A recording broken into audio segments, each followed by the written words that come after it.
அஸ்ஸலாமு அலைக்கும் வரஹ்மத்துல்லாஹி வபரகாத்துஹு. அல்ஹம்துலில்லாஹி நஹ்மதுஹு வ நஸ்தஈனுஹு வ நஸ்தக்ஃபிருஹு வ நஊது பில்லாஹி மின் ஷுரூரி அன்ஃபுஸினா வ மின் ஸய்யிஆத்தி அஅமாலினா. மை யஹ்திஹில்லாஹு ஃபலா முலில்ல லஹு வ மை யுضلل ஃபலா ஹாதிய லஹு.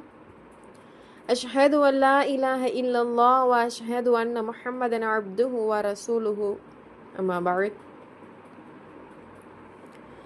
அல்ஹம்துலில்லாஹ்.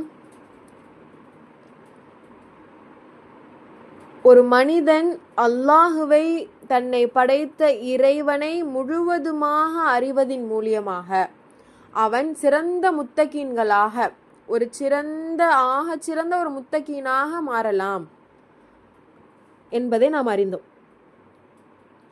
இப்போ அல்லாஹுவை அறியணும், அல்லாஹுவை பற்றின அறிவு நம்மளுக்கு வேணும். அப்படின்னா அல்லாஹுவை அறிவது 2 விஷயங்களாக பிரிக்கப்பட்டிருக்கு. எப்படி நம்ம அல்லாஹுவை அறியலாம்? அல்லாஹ் படைத்த படைப்புகளை கொண்டு நாம் அல்லாஹுவை அறியலாம். அல்லாஹ் படைத்த படைப்புகளை கொண்டு எப்படி அல்லாஹ் நம்ம அறிகிறது? எவ்வளவு பிரம்மாண்டமான படைப்புகளையும் அல்லாஹ் படைச்சிருக்கிறான். ஒரு ஆகச்சிறந்த ஒரு சிறிய ஒரு படைப்பையும் படைத்து அதுக்கான எவ்வளவோ விஷயங்களை அல்லாஹ் கொடுத்துருக்கிறான். அப்படின்னு அல்லாஹுடைய படைப்புகளை நம்ம கவனிச்சோம்னா, இப்போ மலை அப்படிங்கிற ஒரு மிகப்பெரிய ஒரு படைப்பை நம்ம எடுத்துக்கிட்டோம்னா, மனுஷனை விட ரொம்ப பலமானது மலை. அந்த மலையை நம்ம எடுத்துக்கிட்டோம் அப்படின்னா, அந்த மலை எப்படி இருக்கு? ரொம்ப கடினமாக, அதனுடைய மேல் பரப்பை விட கீழ்பரப்பு இன்னும் ஸ்ட்ராங் ஆகி அதை அப்படியே ஒரு பேஸ்மெண்ட்டாக அல்லாஹ் வச்சுருக்கான். இந்த அளவுக்கு ஸ்ட்ராங்காக ஒரு விஷயத்த ஒருத்தவன் படைக்கிறான் அப்படின்னா, அப்போ அவன் எவ்வளோ ஸ்ட்ராங்காக இருப்பான் அப்படிங்கிற மாதிரி நம்ம யோசிக்கலாம். ஒரு சின்ன ஒரு வண்ணத்து பூச்சி அல்லது சின்ன ஏதாவது ஒரு பூச்சி வகைகள், நம்ம வண்ணத்து பூச்சை எடுத்துக்கிட்டோம் அப்படின்னா, ஒவ்வொரு வண்ணத்து பூச்சும் எப்படி ஒவ்வொரு விதமான கலராக, அந்த முதுகில் இருக்கிற ஒவ்வொரு ஷேப், அதோட ரெக்கைகளில் இருக்கக்கூடிய ஒவ்வொரு ஷேப்பும் ஒவ்வொரு வண்ணத்து பூச்சிக்கும் டிஃப்ரெண்ட்டாக, ஒவ்வொரு பட்டர்ஃப்ளைக்கும் வேறு வேறு விதமாக அதனுடைய உடல் அமைப்புகளை, உடல் வடிவங்களை கொடுத்து, உடலின் மீது இருக்கக்கூடிய அந்த வண்ணங்களினுடைய வடிவங்களை மாற்றி இவ்வளவு நுணுக்கமாக ஒரு விஷயத்தை கவனித்து அதை சீர்படுத்துகிறான் அப்படின்னா, அவன் எந்த அளவிற்கு நுணுக்கமான அறிவை கொண்டவனாக இருப்பான், எந்த அளவிற்கு ஒரு நுணுக்கத்தை அவன் கற்றவனாக இருக்கிறான் அப்படிங்கிற மாதிரி அல்லாஹுடைய படைப்புகளை கொண்டு நாம் அல்லாஹுவனுடைய தன்மை, அல்லாஹுவை நம்ம யோசிக்கலாம். அதே மாதிரி குர்ஆனை படித்தும் நம்ம அல்லாஹுவை அறியலாம். குர்ஆனை படித்து, குர்ஆனை கற்பதின் வழியாக நம்ம அல்லாஹுவை அறிய முடியும். இப்போ குர்ஆனை படித்து நம்ம அல்லாஹுவை, இப்போ படைப்புகளை பார்த்து நம்ம அல்லாஹ் எப்படி தெரிஞ்சுக்கிறது அப்படிங்கிறது இன்ஷா அல்லாஹ் இனிமே பார்ப்போம். இப்போ நம்ம கவனிக்க போகிறது, இந்த வகுப்பில் நம்ம கவனிக்க போகிறது, குர்ஆனை படித்து நம்ம எப்படி அல்லாஹ்வை தெரிஞ்சுக்கலாம், குர்ஆனை கற்பதின் வழியாக நம்ம எப்படி அல்லாஹ்வை அறிகிறது. முதல் விஷயம், தன்னை பற்றியே அல்லாஹ் அறிவிக்கின்ற செய்திகளை படிப்பதின் மூலியமாக ரொம்ப இலகுவாக நாம் அல்லாஹ்வை அறிந்து கொள்ளலாம். தன்னை பற்றி அறிவிக்கின்ற செய்தி அப்படின்னா, அல்லாஹுடைய பெயர்களையும் தன்மைகளையும் அல்லாஹ் குறிப்பிட்டு, இன்னல்லாஹ சமீஉம் பசீர், நிச்சயமாக அல்லாஹ் பார்ப்பவனாகவும் கேட்பவனாகவும் இருக்கிறான். அல்லாஹ் பார்க்குறான். எப்படி பார்க்குறான்? எதை பார்க்குறான்? நம்ம என்னெல்லாம் பண்ணால் பார்ப்பான் அப்படிங்கிற மாதிரியான கேள்விகள் நம்மளுக்குள்ள எழும்பும் இல்லையா? அல்லாஹ் பார்க்குறான். அல்லாஹ் எப்படி பார்ப்பான்? எதை பார்க்குறான்? எப்படிப்பட்ட விஷயங்கள் அல்லாஹ் நுணுக்கமாக கவனிக்கிறான்? அந்த மாதிரியான விஷயங்கள், அப்போ அந்த மாதிரியான கேள்விகள் நம்மளுக்கு வரும். அந்த கேள்விகளுக்கெல்லாம் பதில் கிடைச்சிச்சு அப்படின்னா ஆட்டோமேட்டிக்காக நம்மளுடைய வாழ்வியல் குர்ஆனிய வாழ்வியலாக மாறும். அல்லாஹ் குர்ஆனில் 34வது அத்தியாயம் அஸ்ஸபா, சூரா சபா அப்படிங்கிற அத்தியாயத்தில் முதல் வசனத்தில் அல்லாஹ் சொல்கிறான், அல்ஹம்துலில்லாஹில்லதி லஹு மா ஃபிஸ் ஸமாவாதி வ மா ஃபில் அர்த் அல்லாஹுக்கே புகழ் அனைத்தும். அல்ஹம்துலில்லாஹ், அல்லாஹுக்கு தான் எல்லா புகழும். அல்லதி, அவன் எப்படிப்பட்டவன்னா, லஹு மா ஃபிஸ் ஸமாவாதி வ மா ஃபில் அர்ல், வானங்களில் உள்ளவையும் பூமியில் உள்ளவையும் அவனுக்கே உரியது. வலஹுல் ஹம்து ஃபில் ஆஹிரா, மறுமையிலும் புகழ் அவனுக்கே உரியது. வஹுவல் ஹக்கீமுல் ஹபீர், அவன் ஞானமிக்கவன், நன்கு அறிந்தவன். அல்லாஹ் புகழுக்குரியவன்.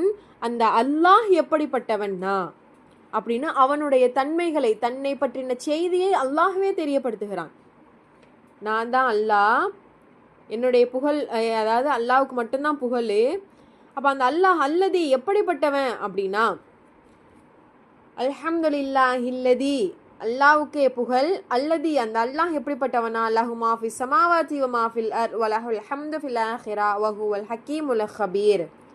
அடுத்த வசனத்தில் அல்லாஹ் சொல்றான், யஅலமு மா யலிஜு ஃபில் அர்லி வ மா யக்ருஜு மின்ஹா, அதாவது பூமியில் நுழைவதையும் அதிலிருந்து வெளியேறுவதையும் வானத்திலிருந்து இறங்குவதையும் அதை நோக்கி மேலே செல்வதையும் அவன் அறிகிறான். அவன் நிகரற்ற அன்புடையவன், மன்னிப்பவன். இப்போ அல்லாஹுடைய தன்மைகளை பற்றி, அல்லாஹுடைய பெயர்களை பற்றி அல்லாஹ்வே குர்ஆன்ல குறிப்பிடுறான்ல.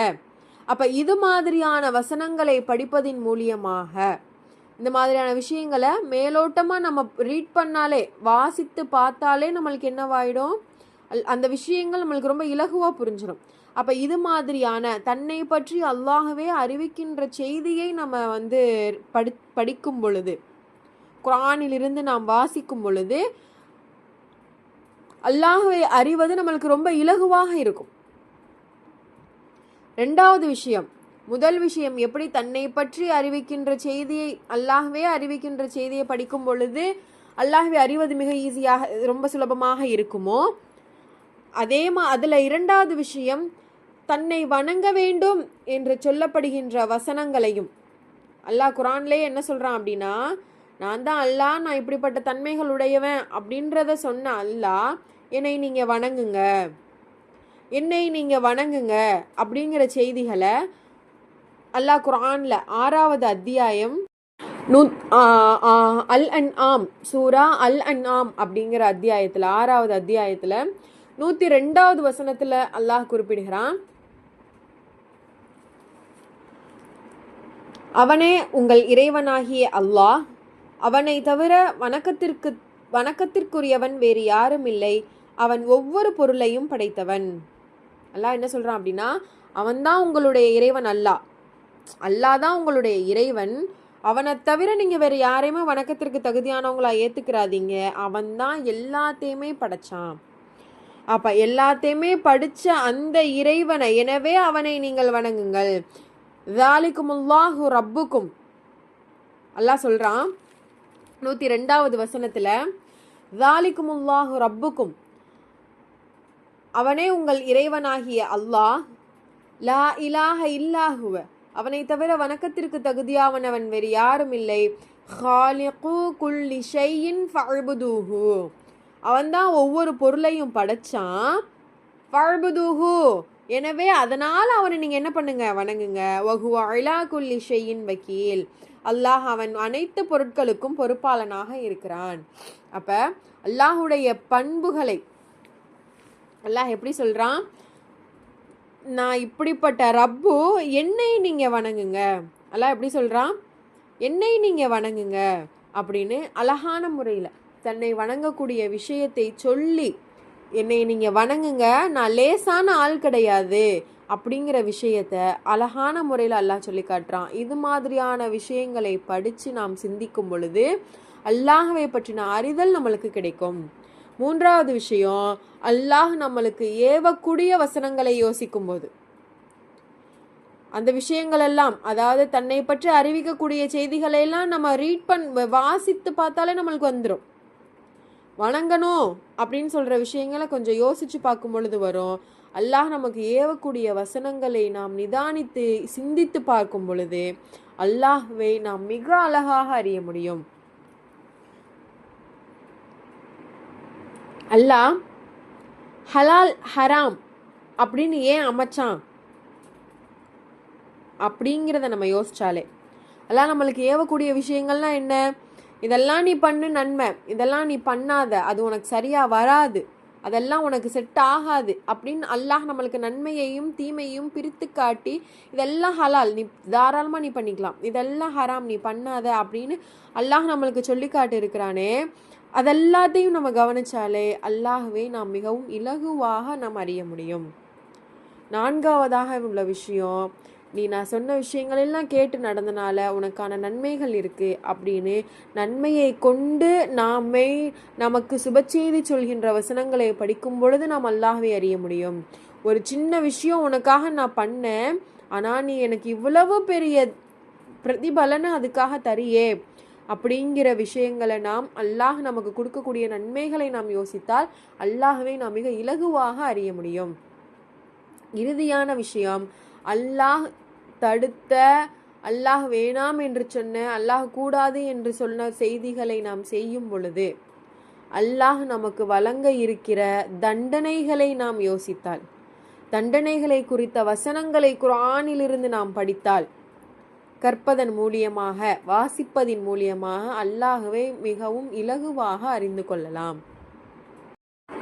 அல்லாஹ் குர்ஆன்ல 22வது அத்தியாயம் அல் ஹஜ் அத்தியாயத்தில் அல்லாஹ் 44, 45வது வசனத்தில் சொல்லும் பொழுது, எல்லா நபிமார்களையுமே அந்த சமூகத்தவர்கள் மறுத்து தான் வந்தாங்க.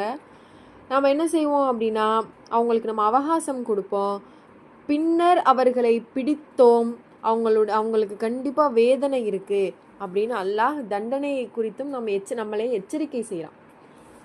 அப்போ அல்லாஹ்வை பற்றின அறிதல் நம்மளுக்கு இருக்கணும் அப்படின்னா நாம் கையாள வேண்டியது, நாம் கவனிக்க வேண்டியது, வாசித்து தெரிந்து கொள்ள வேண்டியது என்ன அப்படின்னா, அல்லாஹ் தன்னை பற்றியே சொல்லக்கூடிய செய்திகள், அல்லாஹ்வை வணங்குங்கள் என்று சொல்லக்கூடிய வசனங்களை சற்று யோசித்து, அல்லாஹ் ஏவக்கூடிய விஷயங்களை, அல்லாஹ் நமக்கு தடுத்திருக்கக்கூடிய விஷயங்களை சற்று ஆழ்ந்து சிந்தித்து, நன்மைகள் நமக்கு நன்மாராயம் சொல்லப்பட்ட வசனங்களை வாசித்து, தண்டனை, நாம் செய்யக்கூடிய தவறுகளுக்கு தண்டனை இருக்கிறது என்று அல்லாஹ் எச்சரித்துள்ள வசனங்களை வாசிப்பதின் மூலியமாக அல்லாஹ்வை நாம் மிக இலகுவாக அல்லாஹ்விடத்தில் நாம் நெருங்க முடியும், அல்லாஹ்வை பற்றிய முழுவதுமாக அறிய முடியும். அப்படி அல்லாஹ்வை அறிந்தால் மட்டுமே தவறுகளில் இருந்து விடுபட்டு குர்ஆனிய வாழ்வியலை வாழ முடியும் என்ற ஒரே நேரிய சிந்தனையோடு அல்லாஹ்வை அதிகமாக அறிந்து அவனிடத்தில் நெருங்கக்கூடிய, நம்மளுடைய வாழ்வை மாற்றிக்கொள்ளக்கூடிய ஒரு ஈமானிய உறுதி கொண்ட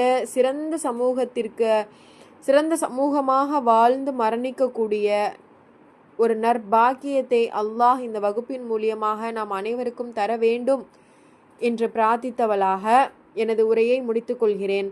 வாஹிரு தஅவானா அனில் ஹம்துலில்லாஹி ரப்பில் ஆலமீன். ஸலாமு அலைக்கும் வரஹ்மத்துல்லாஹி வபரகாத்துஹு.